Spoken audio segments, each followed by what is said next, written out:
Dalam sejarah perfilman Indonesia, kita belum pernah melihat sebuah film biopik dihadirkan dalam sebuah format serial. Kebanyakan biopik itu dihadirkan lewat format layar lebar, dan untuk olahraga, sepertinya belum pernah ada yang mengangkat olahraga tinju. Nah, untuk olahraga tinju sebenarnya kita punya nama besar yang pernah menjadi olahragawan yang sangat disegani baik itu di dalam negeri maupun di luar negeri. Dan dia tercatat menjadi seorang petinju pertama dari Indonesia yang berhasil meraih juara dunia, dan namanya adalah Elias Pikal. Diproduksi oleh Falcon Pictures dan sudah bisa kalian saksikan di layanan streaming eksklusif di Prime Video. Harus diakui beberapa tahun terakhir olahraga tinju memang semakin meredup popularitasnya di Indonesia, sampai akhirnya mulai mengalami kebangkitan pada saat mulai meriahnya pertarungan tinju antar selebriti. Sejak saat itu pelan-pelan popularitas olahraga tinju mulai semakin mencuat. Film yang satu ini sendiri sebenarnya tidak hanya ditujukan untuk mereka yang ngefans dengan olahraga tinju dan untuk mereka yang paham dengan tinju, namun juga sangat bisa dinikmati oleh mereka atau kalian yang tidak pernah tahu tentang olahraga tinju sama sekali. Setidaknya kalian tahu bahwa ada satu cabang olahraga yang pernah mengharumkan nama Indonesia di kancah internasional, dan itu adalah olahraga tinju melalui nama Elias Pikal.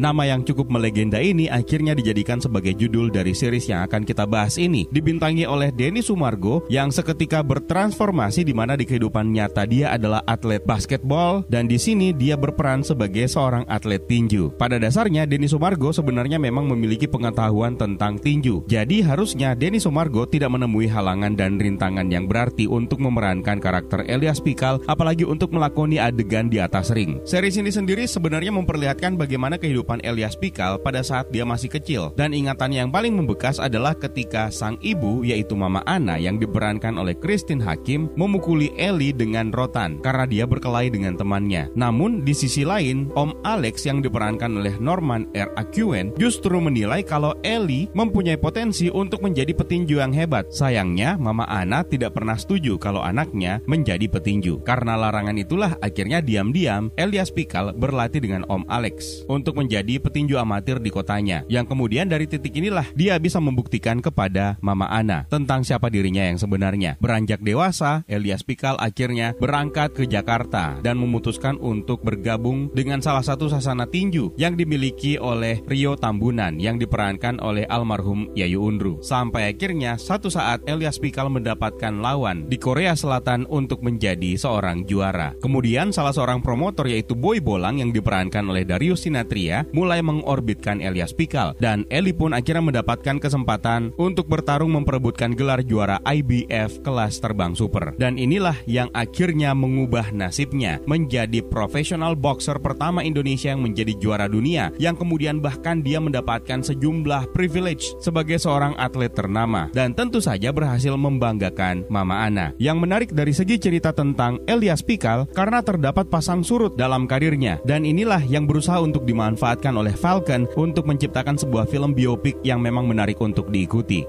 Kalau ada yang harus dikasih standing ovation dari serial ini, tentu saja saya tidak akan lupa untuk memberikannya kepada Ibu Christine Hakim dan almarhum Bapak Yayu Undru. Jam terbang memang tidak bisa bohong, dan aktor-aktor yang terlibat dalam serial Elias Pikal ini harus belajar banyak dari apa yang telah diberikan oleh Ibu Christine Hakim dan almarhum Yayu Undru. Ini adalah sebuah contoh di mana keberhasilan akting dari para cast dalam sebuah proyek, baik itu series maupun film, akan membuat audiens atau penonton peduli dengan tidak hanya satu layer cerita, tapi cerita yang lain. Termasuk dalam serial yang satu ini, kita tidak hanya akan peduli dengan bagaimana perkembangan karakter dari Elias Pikal sebagai karakter utama, tapi kita juga akan bisa peduli dengan bagaimana proses Mama Ana untuk membuka diri, mengizinkan dan merestui Elias Pikal untuk menjadi seorang petinju, yang pada awalnya dia tolak karena sebenarnya takut kalau anaknya terluka dan kenapa-kenapa. Lantas bagaimana dengan cast leadernya, yaitu Denny Sumargo sebagai Elias Pikal?